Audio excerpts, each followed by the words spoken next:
كل عام تتجدد المأساة، وما يسعنا في هذا المقام وعند هذا المقال ونحن نتحدث عن هذا المآل الذي آل إليه حال الجزائر، إلا أن نترحم على أرواح الضحايا الأبرياء الذين فقدوا حياتهم أمام هذه الموجة الجديدة من الحرائق، كما نعزي عائلات الضحايا ونسأل الله تعالى أن يعوضهم خيرا فيما فقدوا من أبنائهم ومالهم وعيالهم. قتلى وجرحى وخسائر كبيرة في الممتلكات، وتتكرر الحرائق وكل عام نفس القضية ونفس القصة. حسبنا الله ونعم الوكيل. يكذبون. فين هما لي كنادير؟ وين راهم لي كنادير؟ بجاية راهي تحرق، ايش في وين مشات؟ طيور الناس مشاو، جي اللي تحرق، وين راهم لي كنادير؟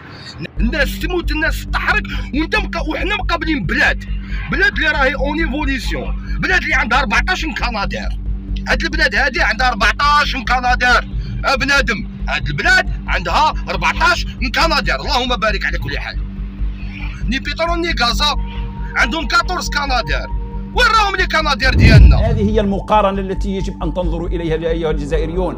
المغرب اندلعت فيه حرائق، المواطنين كانوا في أمان، وأسطول إطفاء الحرائق تحرك بسرعة فائقة وبتطور وبطريقة خلاص ما كان لا ناس هربوا من بيوتهم ولا أي شيء. فهموني كيفاه الدولة هذه المغرب يعزز أسطولة هذه العام اللي فات ب3 طائرات كنادير جديدة ويتبوأ المرتبة الرابعة عالميا. واش الحاجة اللي تمنع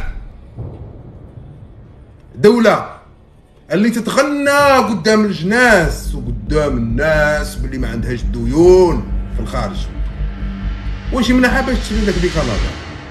حتى المواطن البسيط العادي اللي ما عنده حتى علاقة بالسياسة يشك فيكم بليكم تحاربوا نتوما في البلاد. نمدوا 1.5 مليار دولار إلى البريكس، حنا نوزعوا ملايين الدولارات على تونس. شكون حنا؟ النظام الجزائري بطبيعة الحال. الزلط والتفا ماشي درك، ما بقاتش برك في الزلط والتفلعين، هادو يقتلوا في الناس، هؤلاء يحرقون في الشعب الجزائري.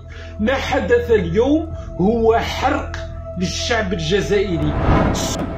كل عام تجددون الأسلحة بالمليارات، والأسلحة الخردة القديمة تعطوها للبوليزاريو، ما وفرتوش طائرة واحدة تنقذ بها عسكركم عندما تحاصرهم ألسنة اللهب في الغابات والجبال.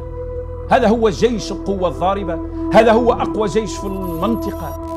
نعم، مليار دولار لإفريقيا، بصح الشعب الجزائري نديروا له أرقام هواتف وتحت تصرف المواطنين.